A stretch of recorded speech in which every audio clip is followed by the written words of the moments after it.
Hearing Loss Live talks with hard of hearing artist Liza Sylvestre. Hello, welcome to Hearing Loss Live. Glad you could join us today. This week's blog and podcast, we have invited Liza Sylvestre, an inclusive artist with a hearing loss, to talk about her artwork and her hearing loss and her family and all sorts of things. She is one of our favorites because she lives her life. She's not afraid to talk to people about her hearing loss and how it visually affects her as well. She has some great immersive programs. I'll let her go into that. But I want to say, as a hearing person, Liza has a poem on her website that goes through what sounds she misses with her hearing loss. And I think anybody who works with people with a hearing loss, has friends or family with a hearing loss, go to lizasylvestre.com and listen to that poem because it is an eye-opener. I know it was for me. It really helped me understand better hearing loss and how it kind of works. I don't have a hearing loss, so I can't say I know it, how it always works, because it's different for everybody. But I would like to introduce you to Liza Sylvestre from Minnesota. Liza, go ahead and take it over and tell us all about yourself. Yeah, thanks so much, Julia. And I am originally from Minnesota, which is where I had the great pleasure of meeting Michele. But I currently live in Champaign, Illinois. I work at the University of Illinois, Urbana-Champaign. So yeah. Thank you so much for having me here. I can maybe just give you a brief introduction and talk about the specific video that you mentioned, Julia. I'm a multidisciplinary artist.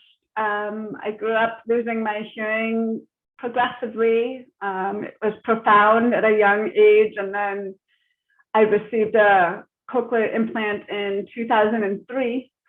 My hearing loss is actually the result of an immune system disorder. So I've had other immune system related things that have come up more recently. And actually, interestingly enough, while we get into talking about family, I lost the last of my hearing in my unimplanted ear when I was pregnant with my child in 2016, so 2015, 2016. And so that's a little history of my hearing loss. I definitely think it's important to acknowledge when we're talking about hearing loss, and especially when it comes to talking about cochlear implants or transpositional hearing aids, that it's very complicated. And I think they're often seen as a fix or a solution to a problem. And I know in a very lived, informed experience that's not true. That sometimes I can hear very well, and then other times, just moments later, I can't hear at all. And that's the shift that makes it ever complicated. It's sort of akin to trying to stand in quicksand, right? And that didn't translate well. I said quicksand. Did it do it this time? Quicksand. I'm looking at the captions and becoming amused by their inability to capture what I'm saying. So I think a lot of that instability has informed or driven my art practice. So I'm trying to find meaning. I'm trying to give some stability to an otherwise very unstable situation and way of going through the world. And so the video that you mentioned, Julia, is a video I made actually while I was pregnant with my kid. So it's just an interesting thing to think about. And I had, before making that video, I was primarily a painter and a drawer, and I I felt frustrated by the limitations of what I could share with a painting and a drawing. And I knew that I wanted to make work that was engaging my particular way of being in the world more. And so I would get these ideas for making videos, for making experiences, I guess you could say. And that video was the very first one that I put together. And I think in looking back, I wanted to quantify what my hearing loss is. I think the burden of explaining what we don't have access to is a really interesting question.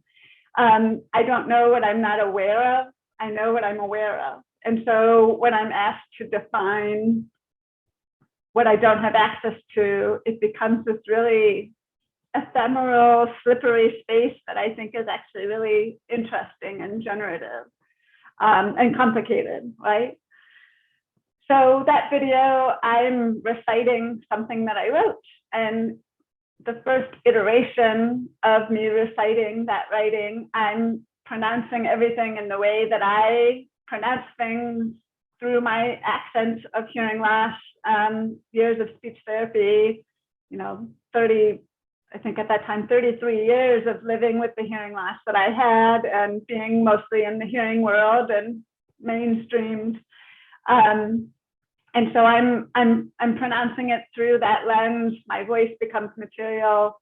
What I'm saying becomes material. And then the second iteration, I decided to train my speech patterns to mimic the sounds of words as they exist without the parts of them that I don't have access to. So the word boombox transforms into oomba. And so I created a new sort of speech, and essentially I'm saying the same thing twice, but in two very different ways. And the emotions that sort of physical recognition of going through the process of doing that, of realizing the distance between those two things is also a material in that video. Yeah, I think I'll pause there. Yeah, go ahead, Shal.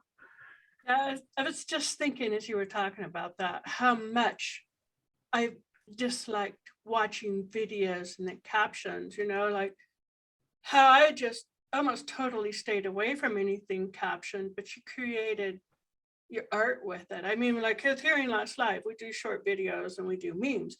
Memes, yay! But when they said short videos, I was like, but now, if we give it access, it's fine. And so I love that you took something that was so frustrating and made it like awareness and art.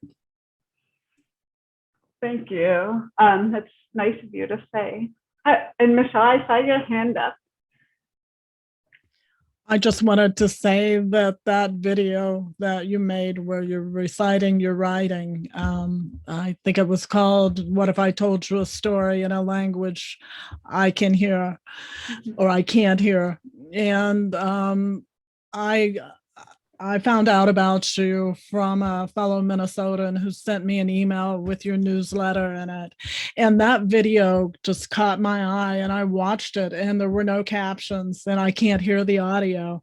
And I could lip read you so well.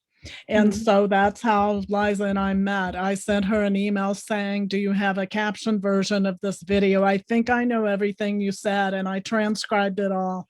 And she wrote me back and she said, I don't have that, but I will get one for you very soon. And she did. And she was amazed at how much I got right.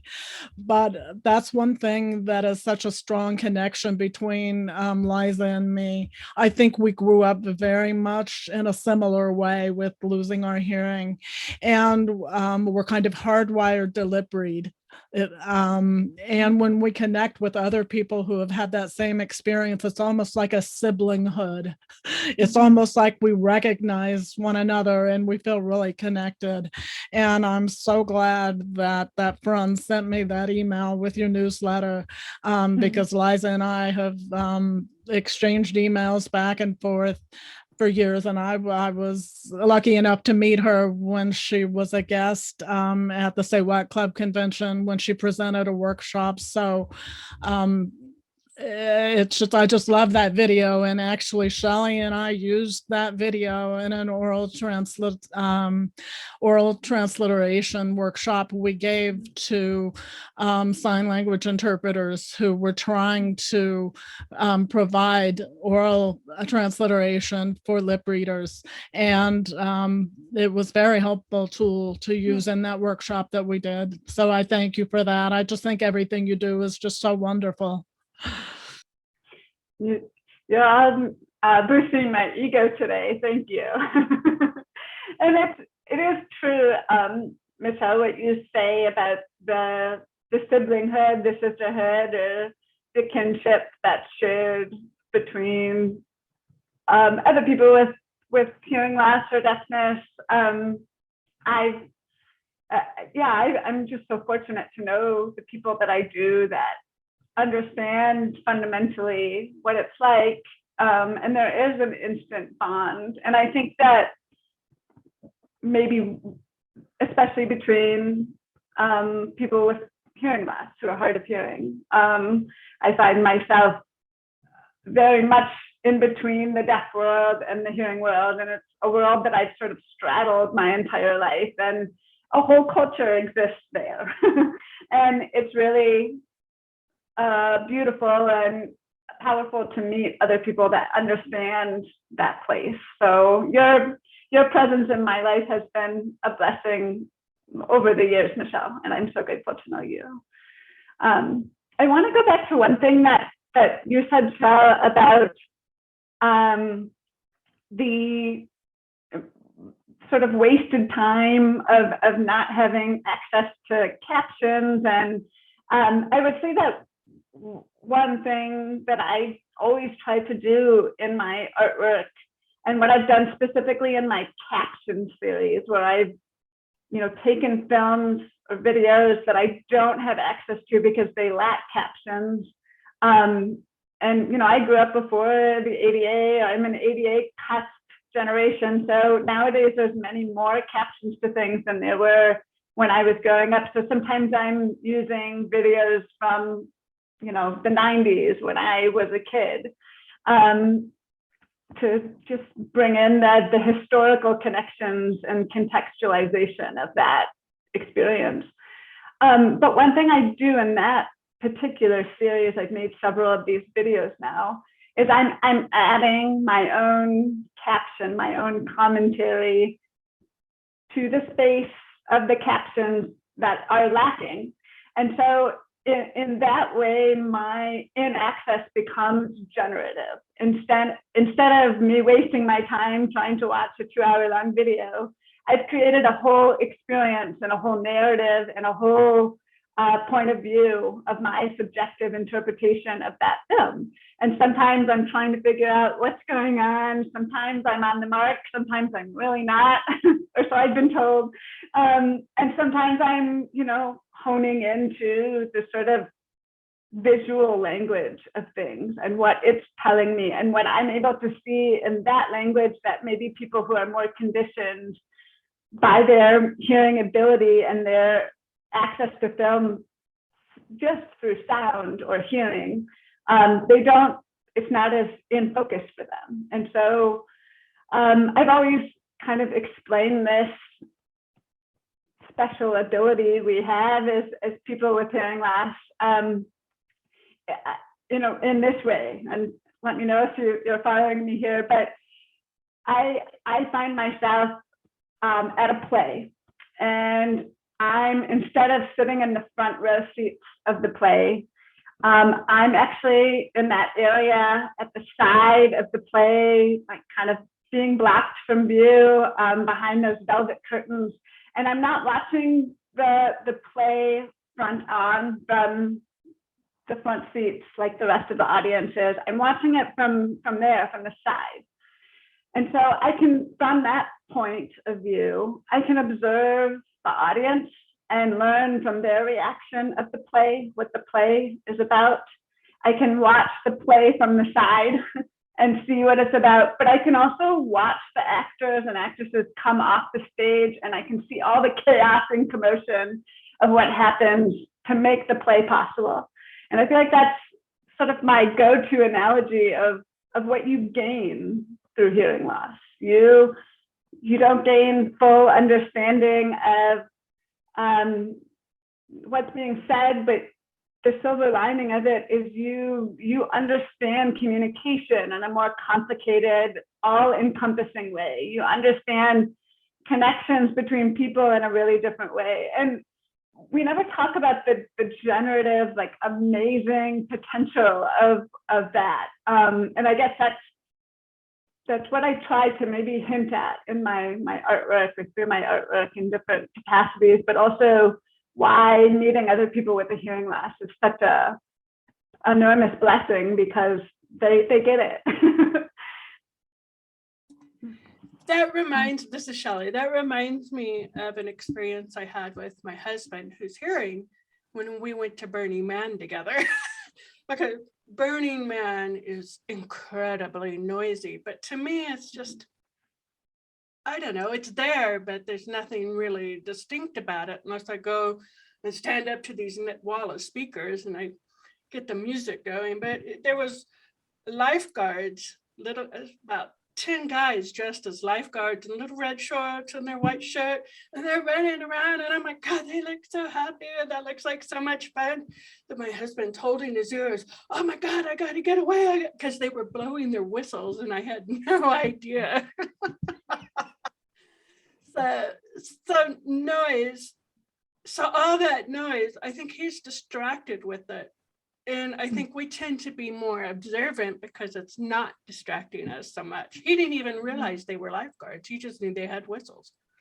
Mm-hmm. Mm-hmm. Mm-hmm.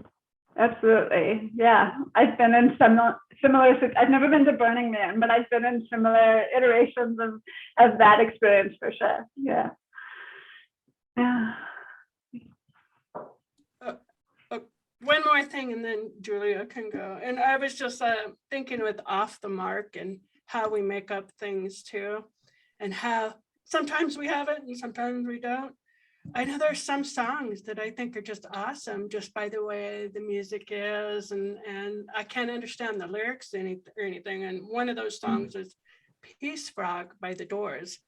I thought it was just this happy, song, and then I found out it was about blood in the streets, and I was like, what? It just blew my mind. But isn't the interesting, I mean, at the end of the day, your experience was your experience, right?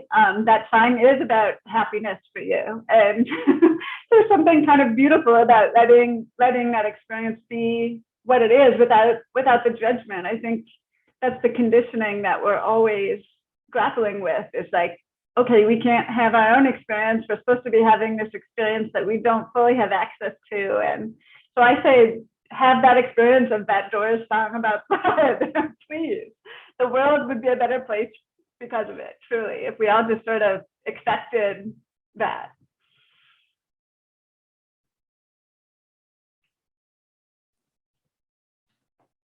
I know you and Michele met at one of your art showings that was about immersive art. Am I saying that correctly? I'm not sure I am. I want a teeny bit on how you kind of, that thought process, that artistic thought process, and how it evolved into inclusivity of everybody. Is kind of the takeaway I get when I read Michele's blog about it. Can you give me some background? And then maybe a little before we leave, I want to know more about the work you're doing right now and getting ready. Yeah, so Michele and I met, and then I think we talked like a few times over email, and then I was gearing up to do this residency at the Weissman Art Museum in Minneapolis, that's affiliated with the University of Minnesota.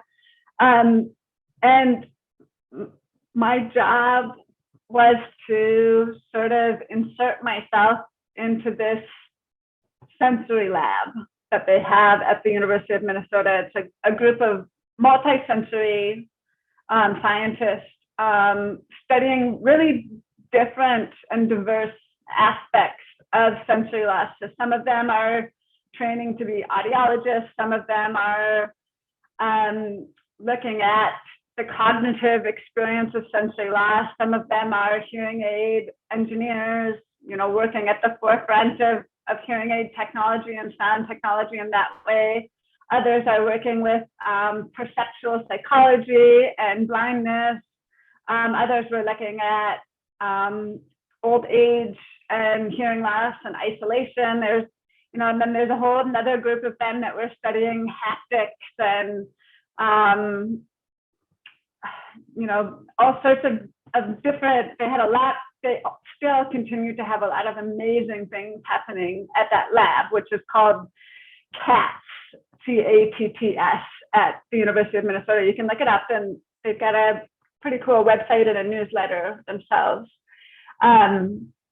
So my job was to sort of insert myself in the presence of these scientists, which was wild for me. And I felt pretty out of my depth, maybe, but also it was such an amazing experience because I just got to have all of these conversations with people, and I'm coming from a really different approach to a lot of their research. And so we had a lot of overlap, but from really disparate directions, right? It's kind of like coming in the front door and coming, I don't know, up from the basement or something to the same content, essentially. So got to meet all of these amazing scientists, learn about what they were doing, and also got to kind of interrogate them and ask them questions. Like, I wanted to know why they were interested in this particular niche in science, and did they have a relationship to disability? Why, what was the connection? And what stood out to me and became really apparent to me is that, in a group of 100 scientists studying sensory loss in different capacities, only 3 of them had sensory loss themselves. And so I had a lot of conversations about what our criteria is as people with disabilities, and how that might be different from the criteria of a scientist without a disability, and how that affects research and affects decisions in the lab, affects technology advances, et cetera, et cetera. It has a big impact, that criteria list. For example, if you talk to the hearing aid engineers, many of them come from music backgrounds, and they're sort of nerds thinking about soundscapes and speaker technology, and they're really interested in these things, but their approach to this interest and their information and why they're hooked on hearing aid technology is so different from mine. They're coming from music. Their criteria list of how they approach their studies is about things that engage hearing. And so my criteria list is, I don't care about the quality of that sound. I just want to know where it's coming from, for example. Or, there can be huge gulfs in between these criteria lists.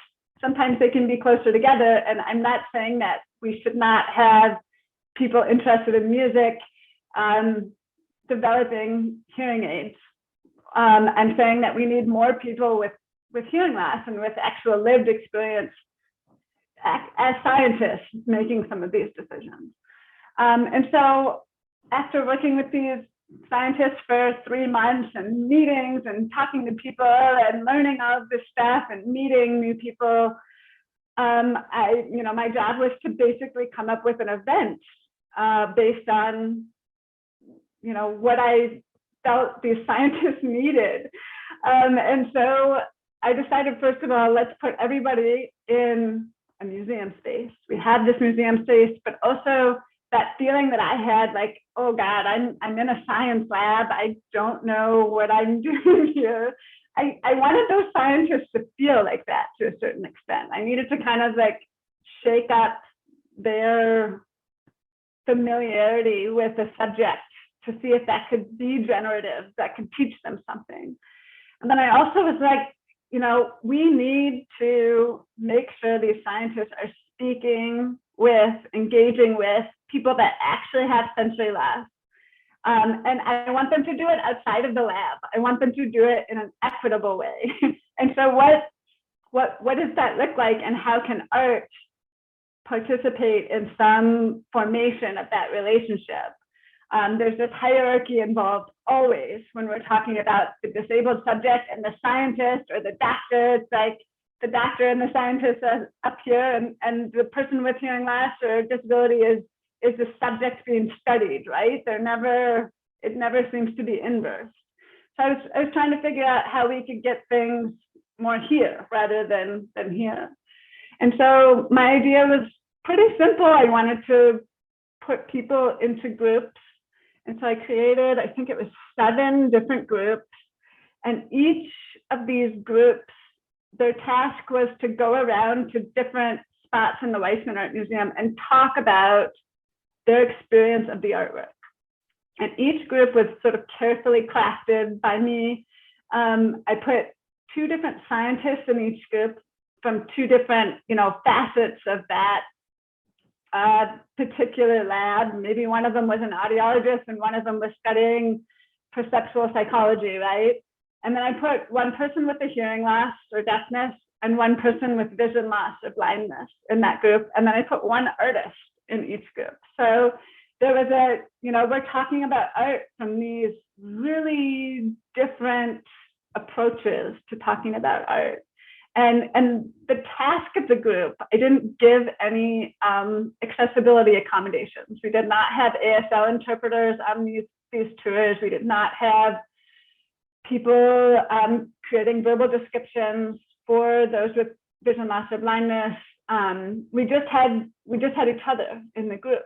And so a lot of my prompts were around discussing the art, describing the art, but also what are you doing as a group to make sure everyone is included and everyone has access not only to the artwork, but also to your conversation about the artwork. And so and then at the end we got together in a big group and had a discussion. That was that sensory loss symposium that I called it in a nutshell. Yeah. And do we still have, go ahead, Michele. Were you finished? If you had more to say about that. I'm definitely finished. I just know that I gave a long-winded. Yeah. Okay. Liza invited me to participate, and I was very scared beforehand. And Liza will say that she feels out of her depth and vulnerable, and I'm sure she does, but she doesn't look like she does. She comes across as very confident, and you would never know that she's feeling out of her depth. But that experience was such a great experience. I learned so much by being a participant and being in a mixed group of people in an art museum. One of the coolest things was to see how everyone, especially the hearing members of the group, the scientists, the artists, to watch them try to come up with ways to include those of us who had a sensory loss. Also, I was the only person with hearing loss in my group. There was a blind woman with a service dog, and we both were very focused on each other and what each other needed. We were very considerate of each other, and I think it highlighted the extra skill that we have in the areas that having a sensory loss teaches you to be stronger in some areas when you can't hear or you can't see. And so we kind of added the detail that the hearing people would give detail, but we actually gave greater detail in describing what we were seeing or what we were hearing. It was just so cool to see, to put hearing people and abled people, which I know a lot of people don't like that term, um, to put them in charge or to include them in coming up with a solution actually made it much more powerful. And it was just such a great experience. One of the exhibits had an audio aspect to it. It was an apartment, and you walked into the living room in the apartment, and then you exited through the apartment's door into the hallway. And then there were 6 apartment doors, 3 on either side. As you walk down the hallway, the ceiling got lower, the hallway got narrow, and it was very dimly lit. And you were supposed to listen at the door and try to figure out what was happening behind the door. And of course, everybody looked at me. I mean, I couldn't even lip read people because the light was so dim. And so they all kind of looked at me knowing that I couldn't hear anything behind the door. And they felt the wall and the door to find the place where the vibration was strongest. And they would take my hands, physically steer me and take my hands and put them where the vibration was strong, for me to try to get a sense of what was happening behind the door. And I think I got 4 out of 6 right, which was interesting because I was testing the neosensory wristband, which is a haptic wristband, and some of the same things happening behind the doors were happening with the wristband. We had to do little exercises and little games every day. You know, it would be a person crying, a dog barking, people arguing, a radio broadcast. So that really helped me to guess what was going on behind the door. And it was just such a really cool experience.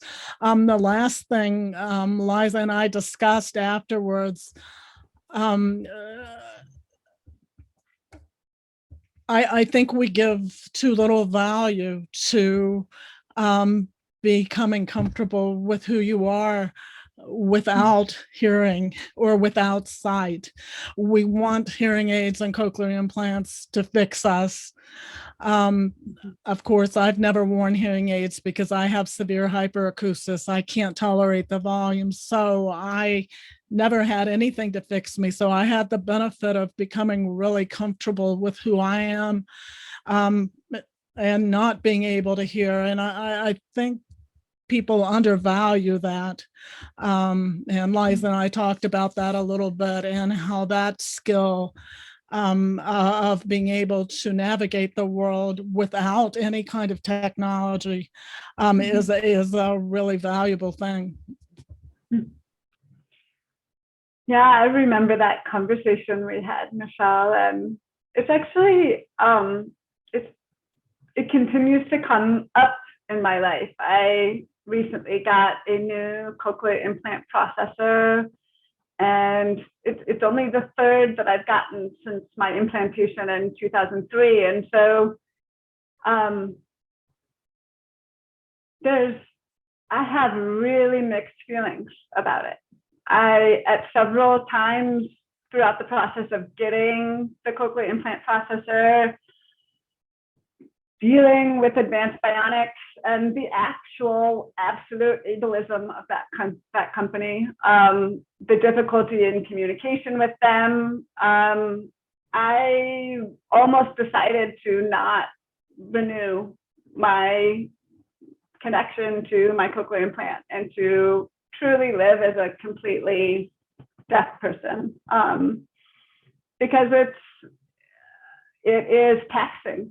It is absolutely taxing. And I don't think we acknowledge often enough how much of a burden it is to, well, first of all, straddle these worlds between hearing loss and deafness, but to the upkeep and the cost and the medical intervention and the trauma that goes with that is,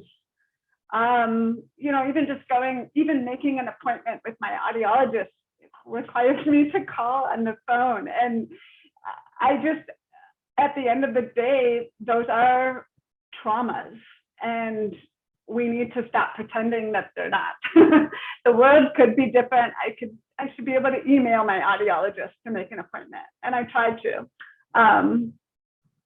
So I just want to also, give a tiny little bit of space for the absolute exhaustion and burden of being a person with hearing loss and everything that involves, whether that's learning how to pronounce something correctly, or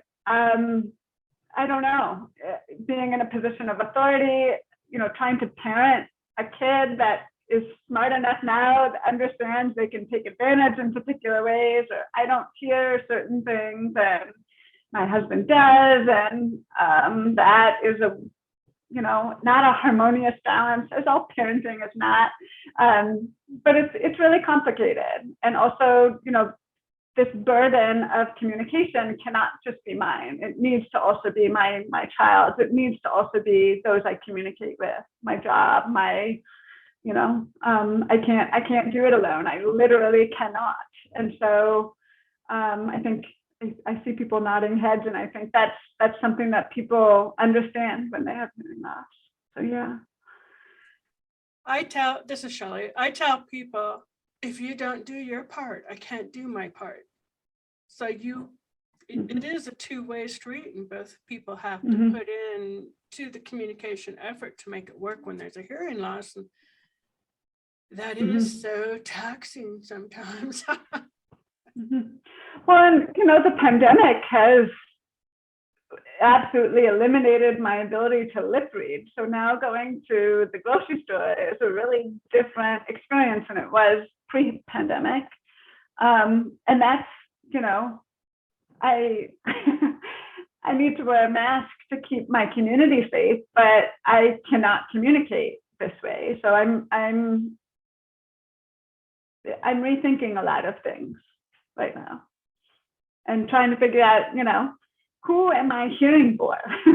This is a question that a friend of mine who's a curator in England asked. It's like, well, who am I hearing for? Am I hearing for my family? Am I hearing for my son? Am I hearing for myself? Am I hearing for the world? Who am I doing this for? I think that we need to give ourselves permission to answer that question, right? If we're hearing for ourselves, that's great. Keep hearing for yourselves. If you're hearing for everyone else, what can we change to, have it be a little bit easier? Yeah.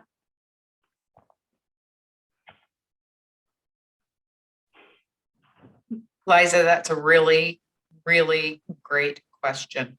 I think that has so many depths, and will hopefully get our viewers to think a little bit about that, because mask is a way of life, I think, for the future, especially in the winter months. I don't know that that's going to change anytime soon.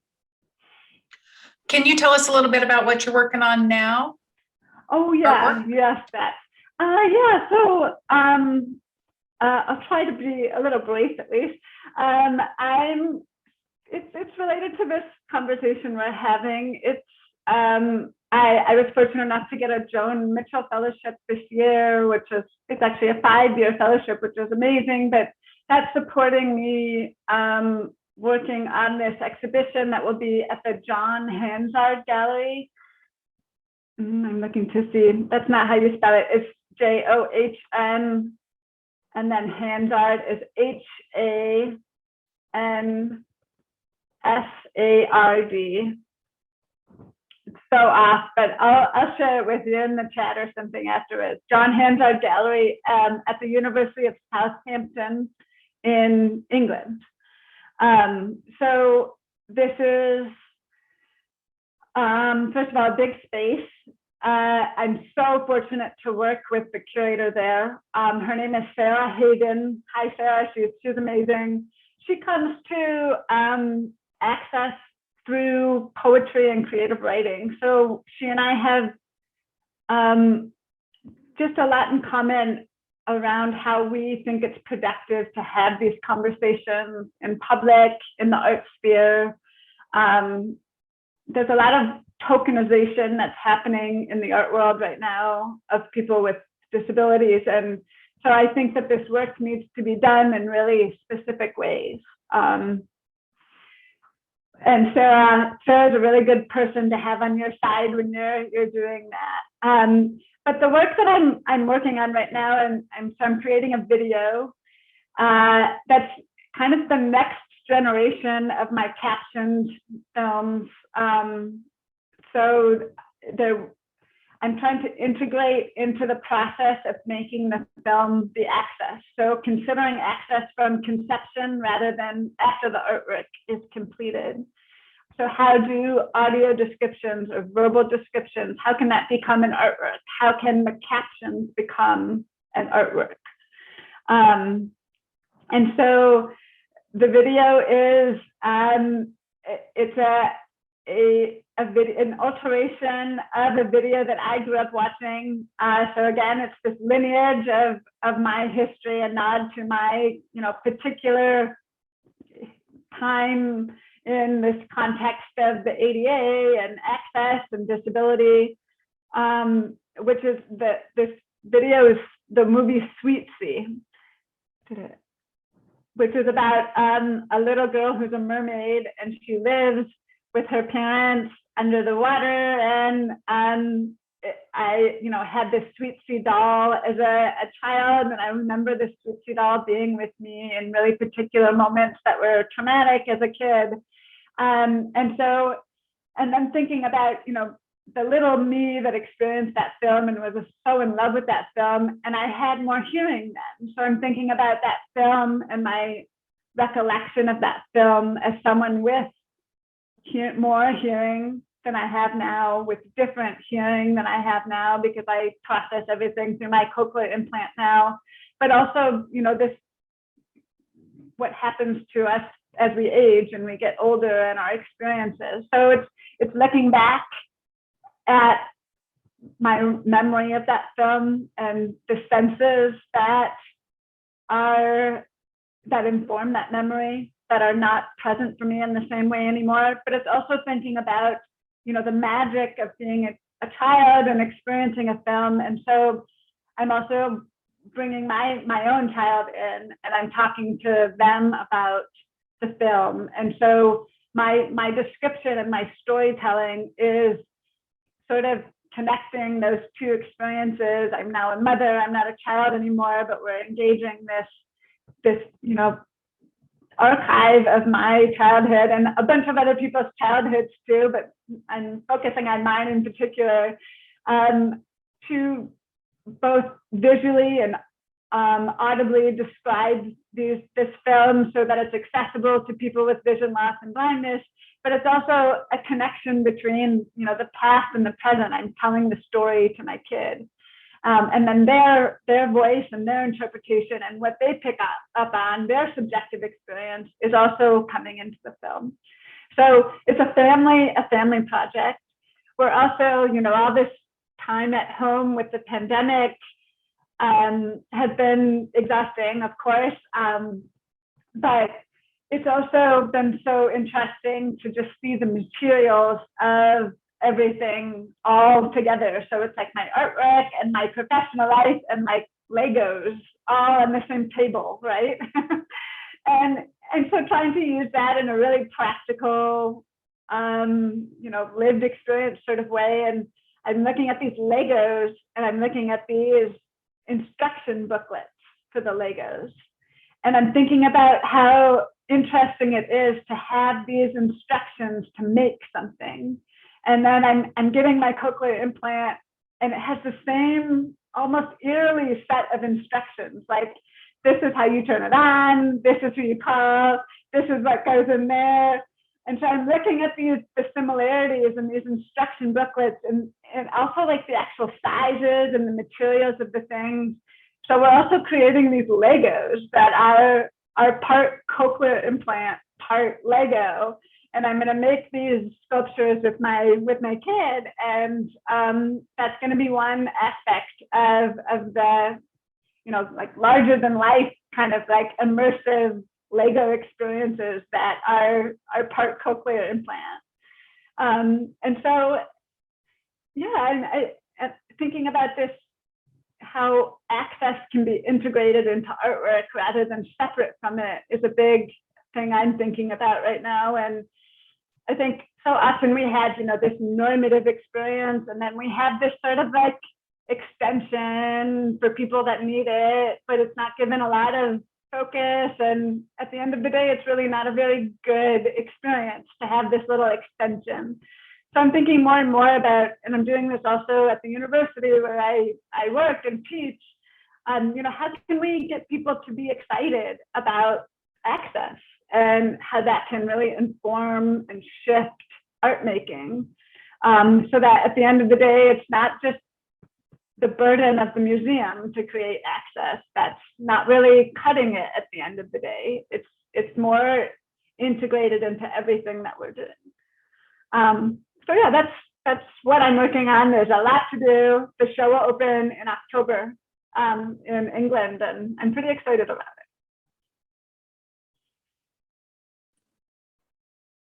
Wow, that's great. I think we need to go to England and do a podcast there for Hearing Loss Live. Put that on the October book. I want to thank Liza Sylvestre for joining us today. You know, when we finish these podcasts with guests, we always say, oh my gosh, that was my favorite podcast. And I'm going to have to say, I think this is my favorite podcast so far. So I'm really excited for it. Thank you for sharing with us, not only on a personal level, your art, your business on level as an artist. You're amazing, Liza. You are one of our favorites, to be honest. So thank you for joining us. Do the girls have anything else they want to say? Shelley? Just real quick that she is an inspiration, and I did see her workshop at the Say What Club convention in St. Paul, and I loved it. And her website, check out her website. She has an awesome way of making hearing loss visual, so you can see it. Thank you so much. I just wanted to say really quick how much I've learned from Liza. And I mean, she's the age of my children. But I actually look to, you know, I seem to connect with a lot of younger people because I think maybe my experience with hearing loss was delayed because I didn't really own it for so long. And so I almost feel like I connect with younger people because I'm kind of still learning. And Liza has been very helpful to me to move forward and to think about hearing loss in a different way. And I think we're kind of like thinkers, where we analyze things. We're very analytical, very introspective about our childhood experiences and as adults. And she just really has taught me a lot, and I'm so appreciative of her. I had some other things I wanted to say, but I was tearing up thinking about them, so I went a different route. Thank you all so much for having me. It's been such an honor to know you and to have some space here on your podcast. And I want to thank all of you for the work you're doing here. It's so important, and there's not enough of it. And we need more connections in this way. So thank you all for what you're doing. Thank you, Liza. Learn more about Liza Sylvestre at lizasylvestre.com. We'll have a link in our blog, of course, and we'll have information. Do we put them in our glossary too? Why don't I remember that? I think we have links in our glossary. Yeah, we'll write that down and make sure it's there at all, so that people don't necessarily have to look in the blog, but go to our blog anyways. Don't listen to Julia. Thank you for joining us. Next week, we talk misconceptions. There's a lot to talk about there, so we hope you join us. And I don't know, come to our Talk About It Tuesday. I think March 1st is the next one, or it might be April. As we all know, I forget titles and what month we're in quite regularly. Oh, it's the 7th? March 7th. Okay. Thank you so much for it's some date. We'll figure it out and just watch our stuff and we'll let you know. How's that sound? Thank you for joining us. Have a great day. See you next week. Bye. For more on Liza's work, visit her at www.lizasylvestre.com.